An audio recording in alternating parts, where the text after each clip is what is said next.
Bonjour, elle s'appelle Claudine, elle a 26 ans, elle mesure 1,70 m. En 1976, elle pesait 82 kg. Aujourd'hui, elle en pèse 42. Vous nous avez écrit, Claudine, parce que vous êtes en dépression nerveuse. Vous nous avez aussi écrit que vous étiez en dépression depuis 7 ans. Comment cela a-t-il commencé? Ça a commencé à la suite d'un régime amaigrissant, ordonné par un médecin, en milieu médical d'ailleurs. J'ai commencé à travailler cette année-là, je me suis mariée cette année-là, j'ai déménagé et tout s'est enchaîné. J'ai eu de graves problèmes à mon travail et puis j'ai commencé à couler. Au début, je ne me rendais pas bien compte. Bon, je me disais, tiens, je me sens moins gaie. Et puis, j'ai sombré aussi dans l'anorexie mentale. Vous avez commencé à couler, ça se manifestait comment? Je riais moins et surtout, je n'avais plus envie de... Enfin, je n'avais plus le même besoin de faire rire les autres. J'ai commencé à m'isoler des gens. Vous pensez qu'ils ne vous aimaient plus? Vous pensiez à l'époque? Oui, je crois que c'est surtout ça. J'ai toujours eu peur de leur regard. Vous dites toujours. Pourquoi toujours? Oh, parce que depuis que je suis toute petite, bon, bah, je cherche à plaire aux gens. Enfin, Comme tout le monde? Oui. Mais maintenant, j'ai surtout peur de ce qu'ils peuvent penser, de ce qu'ils peuvent savoir, de ce qu'ils pourraient me condamner. Mais vous condamnez pourquoi? Mais pour ce que je fais. Qu'est-ce que vous faites? C'est quand même pas très normal de manger, ou de refuser de manger, ou de manger et de vomir. Vous êtes mariée depuis 7 ans? Oui. Votre mari, comment est-il? Comment réagit-il devant cette maladie? Je pense qu'il attend. Et il ne me fait pas de scène. D'ailleurs, il n'en parle jamais. Moi non plus. Vous aimeriez en parler avec lui? Oui. Vous avez essayé? Oui, mais je sens que lui non plus n'aime pas tellement en parler. Je pense que ça le choque. Peut-être. Avec qui en parlez-vous alors? J'ai un médecin, enfin. Et j'ai une sœur aussi qui est au courant. Parce que je crois qu'elle a commencé.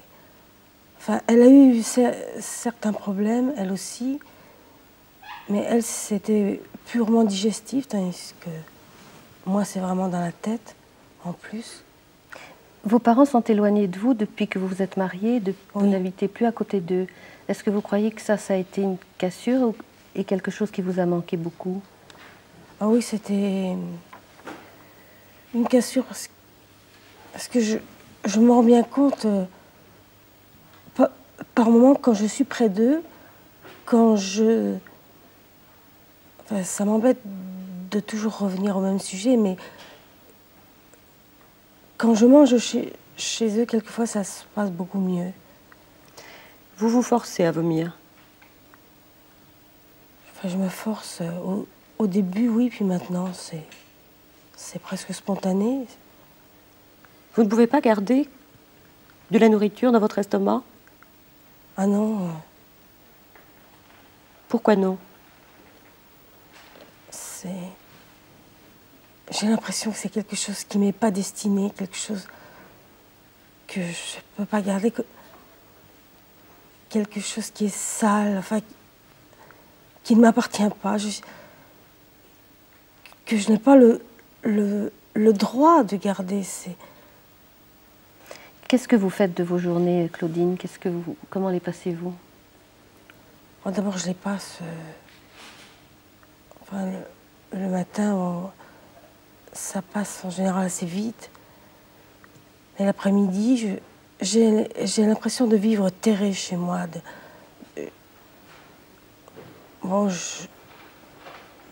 je me renferme, c'est ça. Vous n'allez pas voir de spectacle qui pourrait vous distraire? Vous ne lisez pas? Si je lis un peu, mais ça m'intéresse moins qu'avant. J'ai l'impression d'être beaucoup moins ouverte sur le monde. Vous avez l'impression que vos facultés intellectuelles ont, Ah oui, ont baissé? oui. Ah oui, je me rends compte que je suis moins intéressée. J'oublie certaines choses. Ça, je suis beaucoup plus distraite, mais distraite dans le sens de l'oubli. Et j'attrape des migraines, des fois, à rien faire. Vous avez envie de sortir de tout ça? Maintenant, oui. Par un moment, même pas, parce que cette façon de ne pas manger, parce qu'au début, vraiment, c'était une façon de me laisser mourir.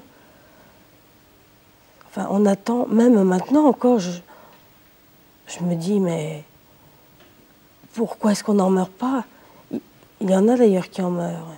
Mais est-ce que vous n'aimez pas suffisamment ceux qui vous entourent pour avoir envie de vivre pour eux? Quand vous vous êtes marié il y a 7 ans, vous n'étiez pas dans cet état-là où ça commençait? Ça commençait, enfin, ça commençait, oui, c'était vraiment les prémices plutôt. Mais quand je pense justement à ceux qui m'entourent, mais c'est encore pire pour moi parce que je me dis que je leur fais du mal en m'en faisant à moi, mais alors comme je leur fais du mal, je me sens coupable de leur faire ça et ça me ronge davantage encore. Mais vous savez qui vous aime, eux? Oui, enfin, je l'espère. Est-ce que vous avez envie de redevenir comme vous l'étiez en 1976, avant de maigrir? Avant, ah non. Ah non, non, non.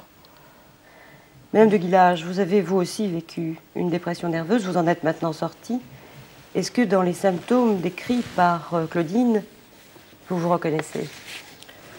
Disons que si je me remémore un peu la dépression de laquelle je sors actuellement, j'en ai fait une aussi il y a 20 ans. Et je me rends compte que quand je fais l'analogie des deux, je me rends compte que c'est toujours une dépression en fonction de grands changements dans ma vie. Donc j'en ai fait une à l'âge de 18 ans, je vais avoir bientôt 38 ans, et c'est chaque fois quand il y a une rupture très importante dans ma vie. Bon, ma première rupture, c'était une crèche où je m'occupais d'enfants, et mes parents, comme en Belgique, la majorité est à 21 ans, mes parents n'ont pas voulu que je continue à travailler dans cette crèche, donc on m'en a retiré. Et ici, l'année dernière, j'ai arrêté librement de travailler, professionnellement. Et puis, disons qu'il est évident que les premiers mois, j'étais très heureuse d'être à la maison parce que, si vous voulez, quand on travaille avec des enfants, on se dit, bon, ben, je ferai ci, je ferai ça, il n'y a pas de problème. J'avais énormément de projets.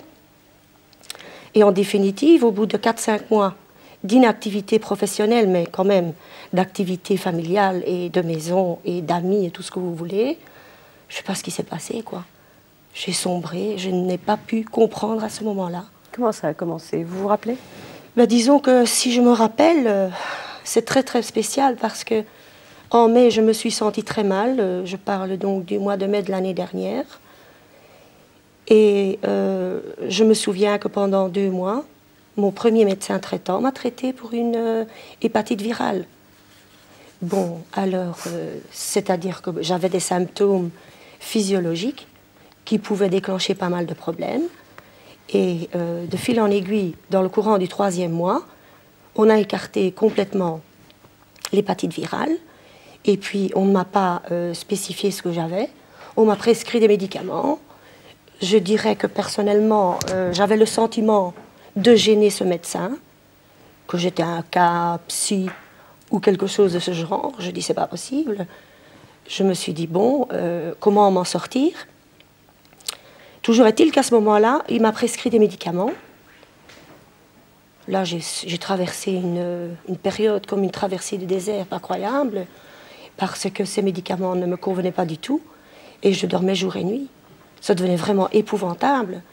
Et puis un jour, je me suis sentie tellement malade. Il y a eu une amie qui était à la maison.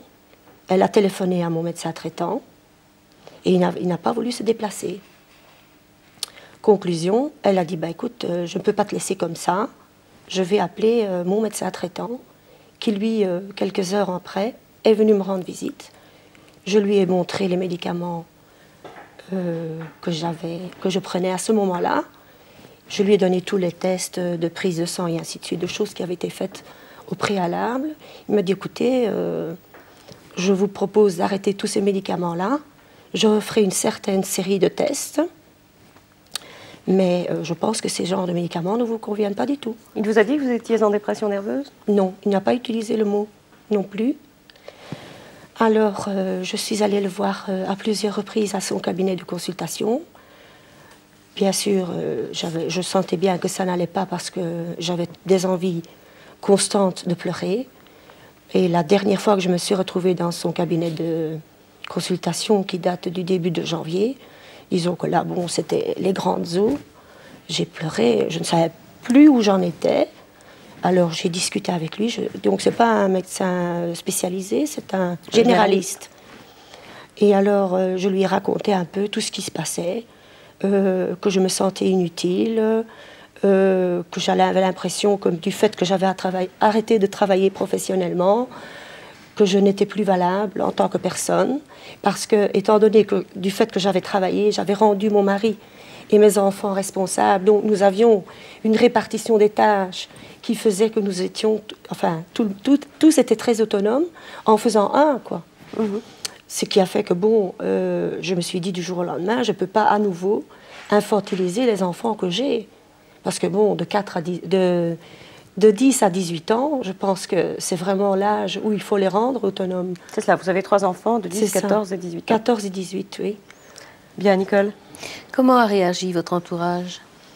Disons que, comme le mot dépression n'a jamais été utilisé, j'ai été fort entourée dans ce sens que tout le monde me savait malade. Puisqu'il y a eu des erreurs de diagnostic qui ont fait que, en définitive, il n'y avait pas d'hépatite. Puis ensuite, quand j'ai découvert que je prenais quand même des médicaments, moi personnellement, je savais bien que je faisais une dépression. Vous le saviez? Oui, oui, oui. Mais comment le saviez-vous? Je m'en suis rendu compte parce que je n'avais plus de goût à rien et je me faisais un jeu personnel, quoi. Parce que disons que un jeu personnel, je m'explique, dans ce sens que j'ai toujours eu, si vous voulez, une façade de femme forte. Et j'avais un peu l'impression que je retombais de mon piédestal et que j'avais pas envie de montrer ce visage-là, quoi. Et qu'est-ce que vous attendiez des autres, de vos proches? Bien, disons que je pense que je n'en attendais pas grand-chose. Je crois qu'on s'est très mal expliqué ce passage à vide parce que, bon, j'étais entourée par rapport à ma famille, mon mari, mes enfants et les amis. Mais comme le mot en tant que tel, dépression, n'avait jamais été prononcé, moi je le savais, mais je vous dirais sincèrement que je l'ai prononcé et mis sur la feuille quand je vous ai écrit, quoi. C'est-à-dire tout à fait récemment. Récemment, oui. Madame Alrivi, vous avez craqué d'un seul coup? Non, j'avais un terrain propice toute petite. J'ai fait une crise d'anorexie adolescente au moment de la puberté. Et j'avais quand même un terrain propice, étant quelqu'un de très, très émotive et d'anxieuse. Mais tout a craqué parce que mon ex-mari, nous avons vécu 14 ans ensemble, avait perdu son emploi en tant que journaliste reporter et il sombrait dans l'alcoolisme. Et j'ai tenu 14 ans et j'ai tenu un peu comme madame qui vient de parler. J'avais aussi une façade de femme forte. Et puis, je me suis forgé cette façade et en définitive, Je pense que je portais cet homme à bout de bras. C'est moi qui menais les affaires du ménage, qui faisais les chèques, il n'avait plus de travail. Et j'ai commencé à m'adresser à mon médecin traitant. Le médecin traitant. Comment ça a commencé? Eh bien, j'avais des maux de tête absolument terribles. Donc j'ai continué à travailler. Pour moi, c'était ma seule planche de salut de toute manière. Il n'y avait qu'un seul salaire dans le ménage. C'était important pour moi de rester, plutôt que de voir quelqu'un inactif et sombrer dans la boisson à la maison. Par des maux de tête terribles, des névralgies qui duraient 1 heure ou 2. Au travail, j'étais devenue très irritable, très versatile envers les gens. Je n'avais plus tellement confiance, ni en moi ni en eux. Par divers autres symptômes que je n'arrive pas à exprimer maintenant, mais... Madame, on vous donnera la parole, Madame Alrivi, bien sûr. Madame...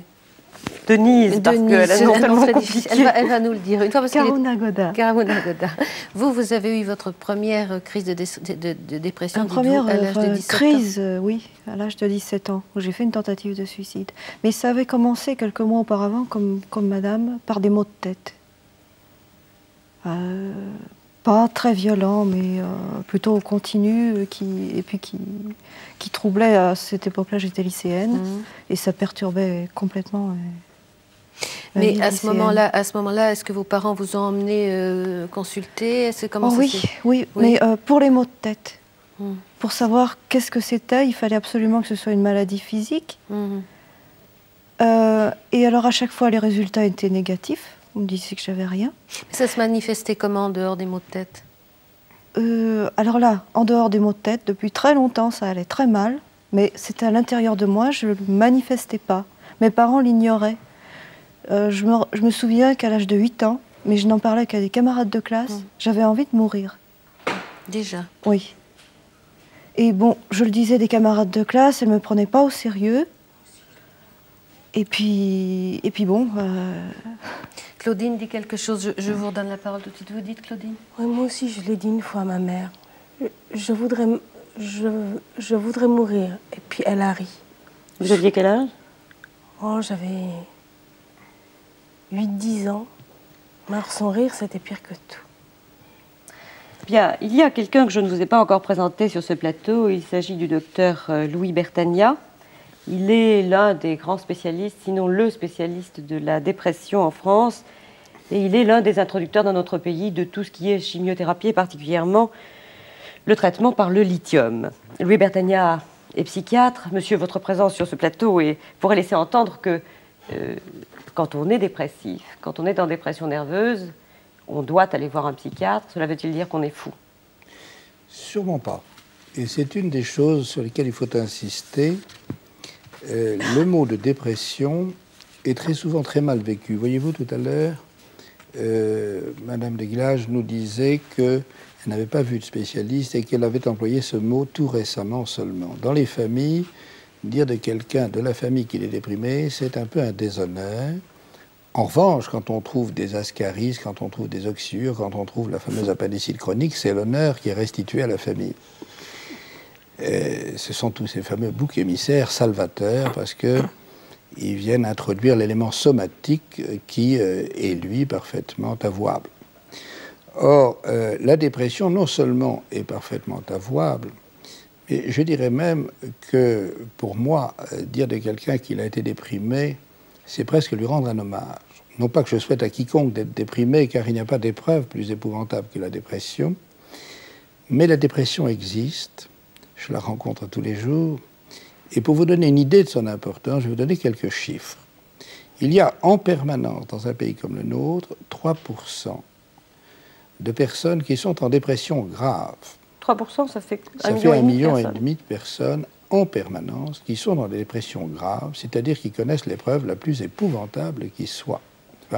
Si on définit la gravité d'une maladie par la douleur morale de la dépression est pire que toutes les douleurs physiques. Je n'ai jamais vu un malade déprimé qui a été éprouvé par ailleurs sur le plan physique ne pas dire 1000 fois ma maladie physique plutôt que ma dépression. Je me permets de vous arrêter, monsieur. C'est le cas de Madame Alrivi qui est à côté de vous. Elle a fait une dépression. Tout de suite après, on a pratiqué sur elle une hystérectomie. Et finalement, elle nous a écrit, non pas pour nous parler de cette hystérectomie, mais pour nous parler de sa dépression. Bien sûr, mais je peux vous raconter une histoire très brièvement. Une de mes malades qui avait connu l'enfer de la dépression pendant 10 ans, elle faisait des dépressions cycliques, répétitives, et puis on l'a mise sous lithium et sa vie a été transformée. Elle avait par ailleurs une vie très éprouvée et un jour elle me téléphone, elle a un cancer du sein. Et un cancer du sein, pas de la meilleure espèce. On est obligé de l'opérer, on est obligé de lui faire de la chimiothérapie, on lui fait des rayons. Tout ça n'est pas tellement, il faut bien le dire, remontant. Mais elle tient le coup admirablement. Et comme je la félicite, elle me dit, mais enfin docteur, est-ce que vous avez oublié le b.a.-ba de votre métier? Je dis, quel b.a.-ba? Enfin, vous savez bien que quand on a connu la dépression, un cancer du sein, même un méchant cancer du sein, c'est des roses. Voyez-vous, ceci exprime bien donc la douleur de la dépression est la pire de toutes. Si un autre critère de danger, de gravité d'une maladie, c'est l'invalidité professionnelle et familiale, la dépression est terriblement destructrice. Elle empêche de travailler et elle empoisonne la vie de famille. Et si un autre critère de gravité des maladies, c'est le risque de mort, la dépression est la seule maladie, j'en connais pas d'autres, qui entraîne le suicide. Il n'y a pas d'autre maladie où le suicide soit un symptôme de la maladie. Non pas du tout que ce soit très fréquent, grâce à Dieu, mais il est quand même curieux que la seule maladie, je dis bien la seule, qui entraîne le suicide comme conséquence logique de ce qu'elle est, soit la seule de toutes les maladies, la seule, à laquelle il soit habituel et souvent de bon ton de ne pas croire. Madame Karunakoudé, comment, alors à 17 ans, au moment où, en plus l'adolescence, où c'est encore plus difficile, comment avez-vous échappé à ce drame dont parle le docteur et comment avez-vous justement, ça me fait quelque chose, parce que moi, j'y ai échappé, parce que ça a raté. Mais je vous assure que la première fois où on tente de se suicider, enfin, pour moi, j'avais vraiment envie de mourir. Bon, j'ai horreur de la violence, je ne suis pas passée sous un train, j'ai avalé des médicaments que je pensais ne pas me réveiller. Je me suis réveillée, manque de peau. Enfin, non, tant mieux. Pas maintenant, mais à l'époque, c'est ce que je me suis dit. Malheureusement, j'ai un cousin qui a fait une dépression. On s'en est pas aperçu. On aurait pu s'en apercevoir. Il a fait une tentative de suicide et il l'a réussi du premier coup. On n'a rien pu faire. Et c'est terrible. Et je crois que la dépression, c'est une maladie très dangereuse. Oui. Il y a plusieurs types de dépression, docteur? Bien sûr, il y a plusieurs types de dépression. La plus connue, la plus classique, c'est ce qu'on appelle la dépression mélancolique. La dépression mélancolique est une dépression, c'est la dépression majeure, c'est la plus grave de toutes.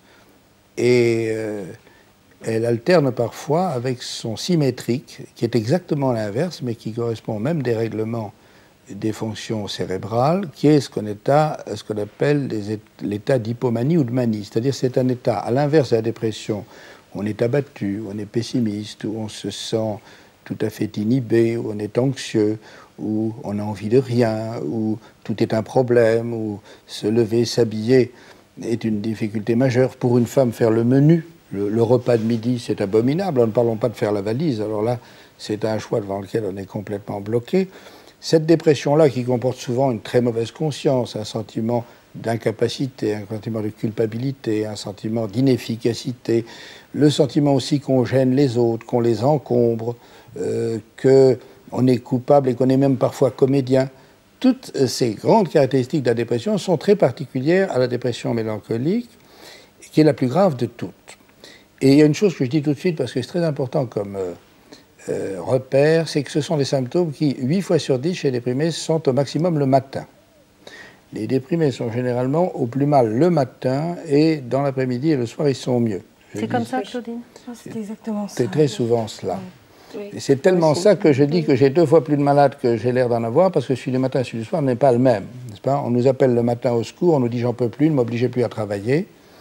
Et quand on revoit ces malades le soir pour envisager une hospitalisation, ils sont remontés sur la bête et ils ne sont plus d'accord du tout, mais si on les écoute, le lendemain matin, on se retrouve devant le même problème. Alors ça, c'est la dépression mélancolique avec son symétrique qui est la phase d'excitation, qu'il faut quand même évoquer ici parce que c'est important. Tu vois Madame Alviri oui, qui bien sûr. manifeste. Ce sont les périodes où on est véritablement, le mot n'est pas français, en surforme. Alors on se sent intelligent, on comprend tout, immodéré. On a envie de tout, on achète tout. Quand on est déprimé, on ne peut pas faire un achat. D'abord, on a envie de rien, et ensuite, il faut choisir. Et enfin, on a souvent des idées de ruine, c'est-à-dire on a peur de dépenser dessous. Au contraire, quand on est bien, alors là, tout y passe, et puis on ne fait que des affaires. On revient avec des achats tout à fait fous, mais chacun est une affaire, et on veut se faire applaudir, on veut se faire acclamer.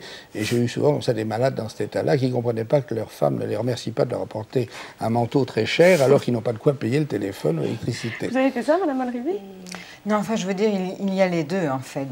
Dans mon cas spécifique, je passe par des phases où, en fait, le mot est jeté, cyclotimique, c'est-à-dire que... Est-ce qu'on n'est pas tous un peu cyclotimiques? On l'est, oui, je bien pense. Sûr. Enfin, plus bien ou sûr moins, que quand mais... il s'agit de dépression, oui. On ne fait pas dans la nuance, c'est important. Voilà. C'est important.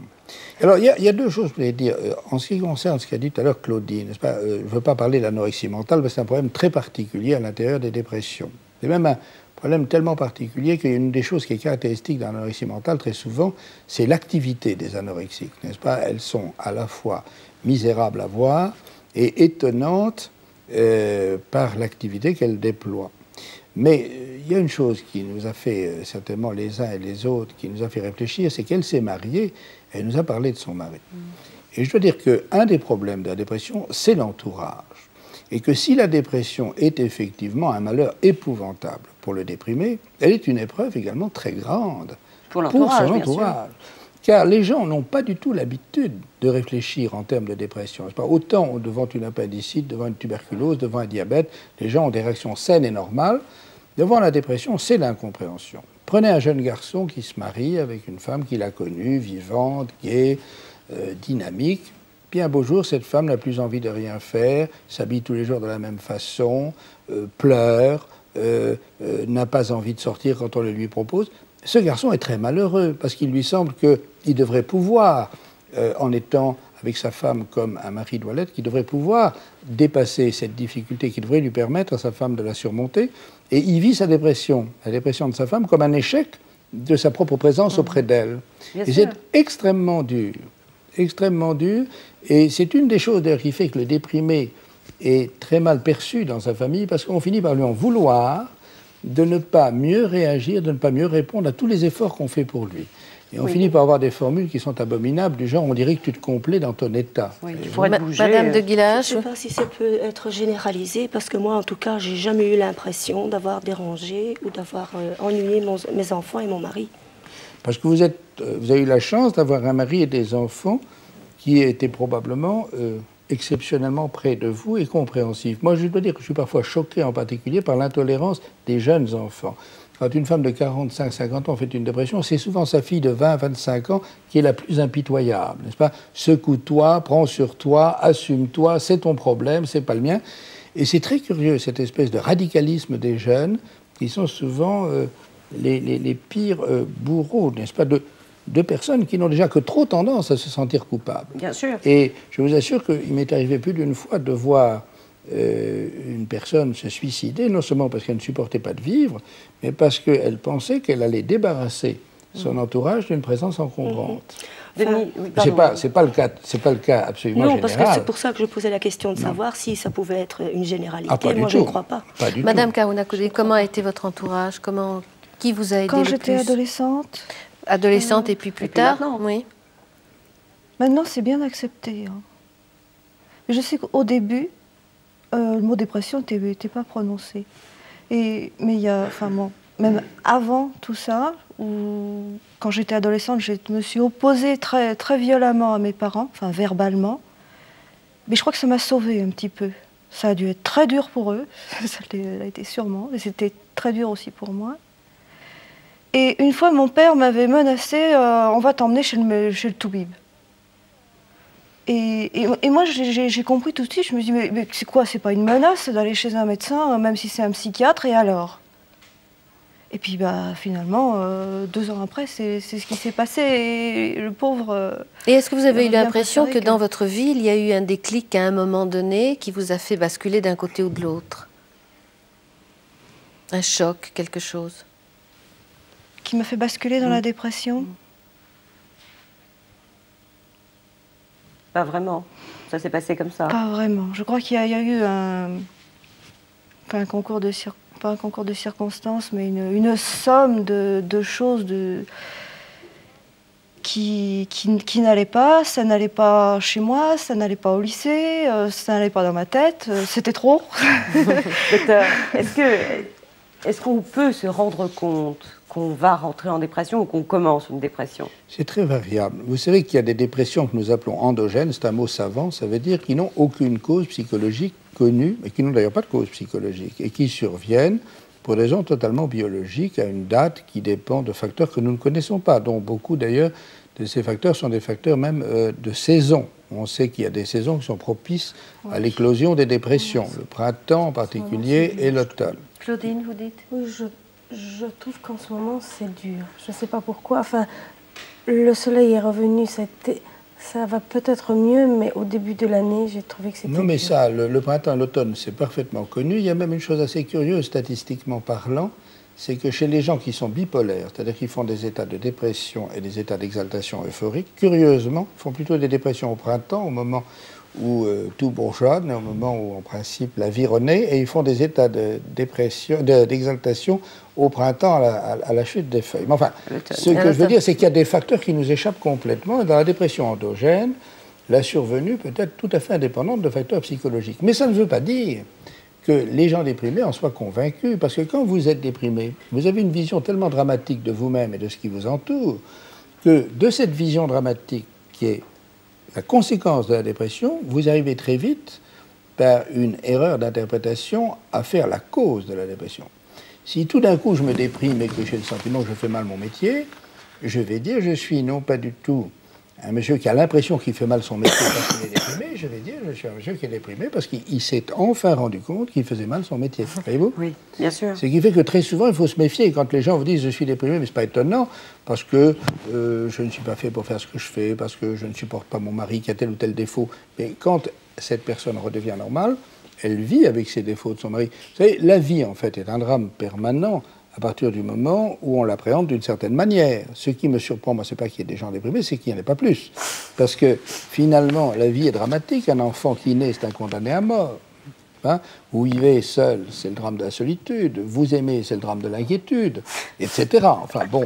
Docteur, vous allez déprimer la France. Non, mais vous venez de faire rire Claudine, qui est déjà beaucoup. Alors, c'est qu'il y a une force en nous, une force biologique, qui est l'élan vital, et qui fait que pour les gens, l'essentiel, c'est de vivre. Moi, j'ai vu en cours d'assises, quand j'étais jeune étudiant, je regardais parfois des procès d'assises. J'ai vu un jour un type condamné au travaux forcés à perpétuité sauter de joie et embrasser son avocat comme s'il avait eu le prix Goncourt. Il échappait à la guillotine, il était condamné à perpétuité. C'était le bonheur. C'était le bonheur. C'est ça la vie, c'est ça la vérité.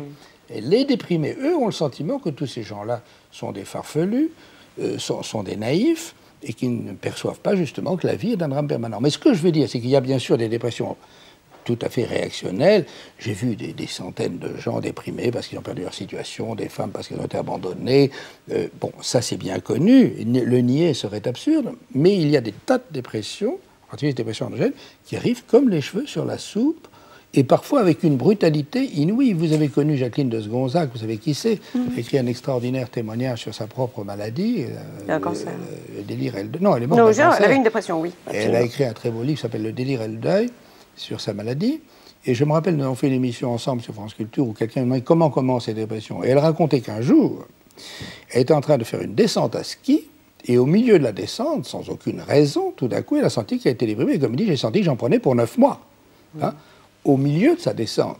Il y a des gens qui peuvent dater le début de leur dépression, non seulement au jour près, mais à l'heure et à la minute près. Je veux dire, c'est le moment où j'ai fermé, tourné ma clé de contact, que j'ai senti que ça y était, que c'était parti. Et inversement, on peut sentir un déclic, comme disent les malades, et qui veut dire, ça y est, je vais bien. Et alors, dans le cas de Claudine, et même de votre voisine, quand ça commence à l'enfance, alors? C'est tout à fait différent, parce que l'anorexie, non, sont des problèmes tout à fait différents, parce que la dépression dont je parle et une anorexie sont des problèmes tout à fait différents. L'anorexie est quelque chose qui se développe à partir de l'adolescence et qui est essentiellement un état névrotique. La dépression est un état de crise. Pourquoi dit-on dépression nerveuse? Bon, on dit nerveuse parce que Vous savez, ça fait partie des euphémismes. Vous savez que l'anorexie, on appelle l'anorexie anorexie mentale. Oui. Et on est en train de revenir là-dessus parce que le mot mental a une très mauvaise connotation. Mental, ça fait fou. Or, les anorexiques ne sont pas fous. Alors, on a créé on a proposé de dire anorexie nerveuse parce que c'est moins stigmatisant. Oui, Denise, vous vouliez dire quelque chose? Moi, je suis horrifiée parce que justement, les maladies mentales, les vrais fous, ils souffrent aussi de ce qu'on... oh là là, c'est un fou, quelle horreur. Ils auraient besoin aussi qu'on parle de... Que les maladies mentales soient reconnues comme pas des maladies honteuses non plus. Même les vrais fous, que ce ne soient pas des maladies honteuses. Vous avez tout à fait raison, mais le fait est que pour les gens qui ont par exemple une dépression, l'idée que la dépression puisse s'assimiler à une forme de maladie mentale au sens le plus péjoratif du terme, qui ne l'est évidemment pas pour un psychiatre et qui ne l'est pas pour un homme de cœur, mais qui l'est parce que c'est une des hantises de nos malades, n'est-ce pas? La peur de devenir fou, n'est-ce pas? C'est-à-dire, en fait, de ne plus se commander. Vous avez vu cette peur-là, Madame de Village? Oui, parce que justement, je pense que c'est pour ça que je me suis battue, parce que je ne voulais absolument pas rencontrer un psychiatre ou un psychologue ou quoi que ce soit. Justement, où moi, je me pose toujours des questions, et je m'en poserai toute ma vie, je crois, c'est la distinction à faire entre ce qui est normal et l'anormal. Et où je me pose énormément de questions, parce que je me dis que dans notre société, il faut correspondre à un certain type, il faut être rentable, il faut correspondre à telle et telle image ou à telle et telle étiquette. Et ça me... Enfin, j'ai besoin de m'exprimer à ce niveau-là. Parce qu'à partir de quand est-ce que quelqu'un est normal ou quelqu'un est anormal? Et là est toute la question, quoi. Oui, mais il faut... Et c'est toujours... bon, quand on fait un grand tour d'horizon, c'est peut-être un peu philosophique, mais ça m'intéresse. Parce que, bon, si vous regardez la société bien en face de vous-même, il y a les enfants qui en sont exclus. Vous avez les femmes, qu'elles soient célibataires ou vieilles filles, comme on dit entre guillemets. Puis ensuite, vous avez les femmes divorcées. Puis vous avez les femmes veuves. Et puis vous avez les vieillards. Puis vous avez les malades mentaux. Et tout le monde est bien gentiment repoussé dans sa petite case. Et moi, je trouve ça excessivement affreux, quoi. Parce que moi, je me dis, bon, une dépression nerveuse, je dirais à la limite, c'est un accident de parcours par rapport à une succession d'événements qui ont fait que ça n'a plus pu suivre aussi bien dans le sens psychologique que physique du terme. Non, mais ce qu'il faut répondre à votre question, c'est une très bonne question, c'est que nous sommes tous différents les uns des autres, et il n'y a pas de normes. C'est ça. Hein? Les génies sont des gens profondément anormaux. Moi, il y en a encore, on aimerait bien avoir des enfants qui soient des génies. Et chacun a ce que j'appelle, d'un terme qui n'est pas très distingué, à une fiche technique qui correspond à ce qu'il est. Hein, quand vous achetez une machine, quelle qu'elle soit, un téléviseur par exemple, il y a une fiche technique qui correspond à un téléviseur. Et nous avons, nous, une définition, especially si j'étais La Bruyère, n'est-ce pas, je pourrais définir Pierre-Paul et Jacques tel qu'il est quand il est normal, quand il est dans son état de fonctionnalité normale. Et la dépression, c'est une dérive par rapport à ça, voyez-vous. D'ailleurs, les gens nous le disent bien, quand, par exemple, une femme est déprimée, son mari nous dit « Mais docteur, elle n'a jamais été comme ça. Moi, je l'ai connue, elle était vivante, elle était dynamique, elle était toujours prête à foncer, etc. » Bon, puis tout d'un coup, je découvre quelque chose que je ne comprends plus. Bon, c'est cette dérive. Prenez simplement une automobile qui a une bougie qui ne marche pas. Bon, mais cette automobile devient un veau par rapport à ce qu'elle était. Mais d'où vient ce dérèglement Ce dérèglement est un dérèglement qui est biologique. Et ça, alors, c'est aujourd'hui une chose qui est parfaitement connue, n'est-ce pas ? La difficulté, c'est que les gens n'arrivent pas à se représenter que le cerveau est un organe, le plus complexe de tous, mais le cerveau est un organe. Au même titre que le foie, les reins, etc. Alors, on devrait pouvoir parler d'insuffisance cérébrale comme on parle d'insuffisance hépatique, d'insuffisance rénale, d'insuffisance cardiaque. Enfin, non pas insuffisance cérébrale au sens les débiles, mais un cerveau qui ne fonctionne plus très bien. Bon. Et ce que nous disons là, ce n'est pas simplement une intuition, ce n'est pas pour nous cliniciens une évidence, ce n'est pas quelque chose qui a été par-dessus le marché parfaitement prouvé par l'efficacité des traitements biologiques, non pas dans tous les cas, ne me faites pas dire que ça marche toujours, mais dans un nombre de cas tels que le hasard ne peut pas être mis en cause.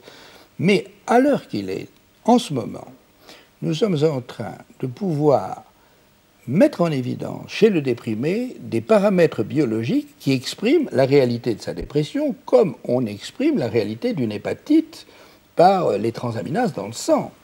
C'est-à-dire que dans quelques années, quand ces choses seront banales, au lieu de dire d'un déprimé, comme nous le disons aujourd'hui, il n'a qu'à se secouer, il n'a qu'à prendre sur lui, nous connaîtrons la valeur de ces paramètres, comme on sait aujourd'hui que quelqu'un qui a 30 de tension a trop de tension, comme on sait que quelqu'un qui a 4 grammes de cholestérol qui a un trop.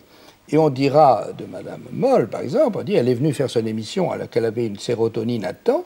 Chapeau, ce n'est pas du tout une déprimée qui vient ici faire une prestation médiocre, c'est une héroïne. Vous savez, il y avait un film de Ciampi qui s'appelait « Les héros sont fatigués Oui. ». Et bien moi je dis que les fatigués sont des héros. Un jour on le saura parce qu'on saura contre quoi ils se battent, n'est-ce pas? Car on parle de volonté. Mais qu'est-ce que c'est que la volonté? Si on juge la volonté sur le résultat, un déprimé est un aboulique.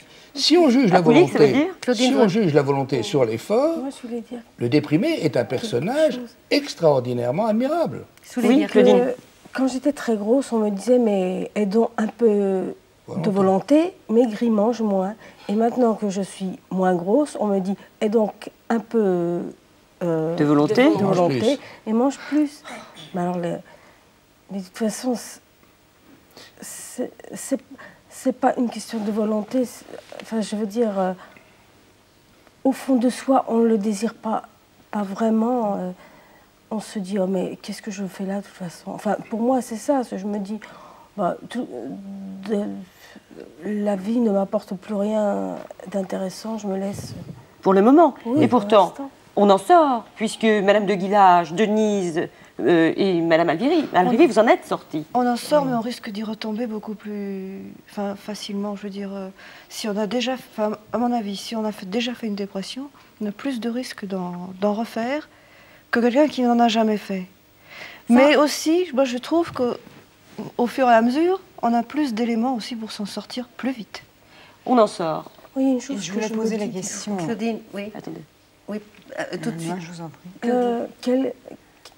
Quelquefois, je pense, je me dis, si je m'en sors, et ben après, je serai drôlement forte avec mon mari, parce que après tout ce qu'on a traversé là, je pense qu'on aura traversé le plus dur. Et j'espère que ça ira mieux après. Oui, je voulais parler au docteur du support de la psychologie Oui. ou de l'analyse. J'ai tenté une analyse lorsque j'ai eu ces plus mauvais moments avec mon ex-mari. Et l'analyse n'a pas du tout réussi parce que c'était un psychiatre et ça n'a pas du tout marché. Je dois donner quand même un témoignage. Ce psychiatre me faisait payer d'avance le mois.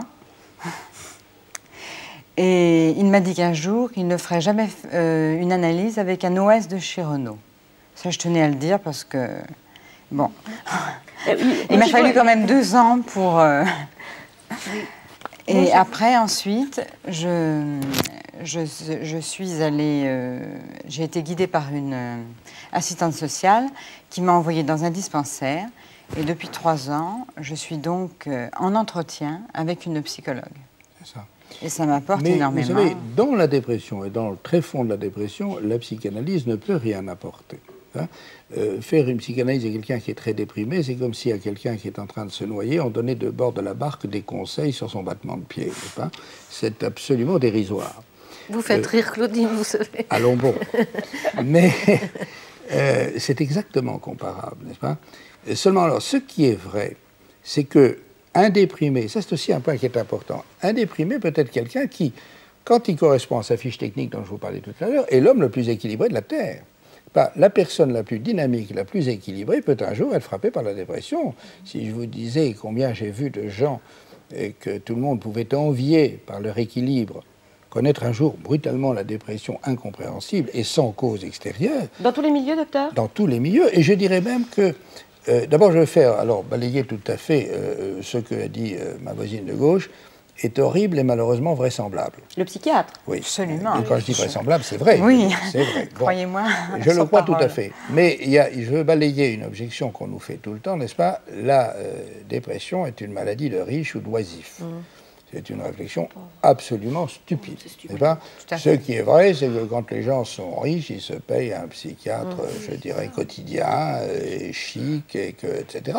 Mais, vous savez, un Rockefeller, quand il est déprimé, c'est un déprimé riche, mais c'est un pauvre déprimé. Mais, il vaut mieux être déprimé et être Rockefeller que d'être pauvre et il vaut mieux être en bonne santé et riche, n'est-ce pas, que pauvre et mal portant, c'est bien connu. Mais la dépression n'est pas du tout une maladie de gens riches, et nous savons statistiquement parlant, au contraire, que c'est dans les milieux où il y a des difficultés qu'il y a le plus de dépression.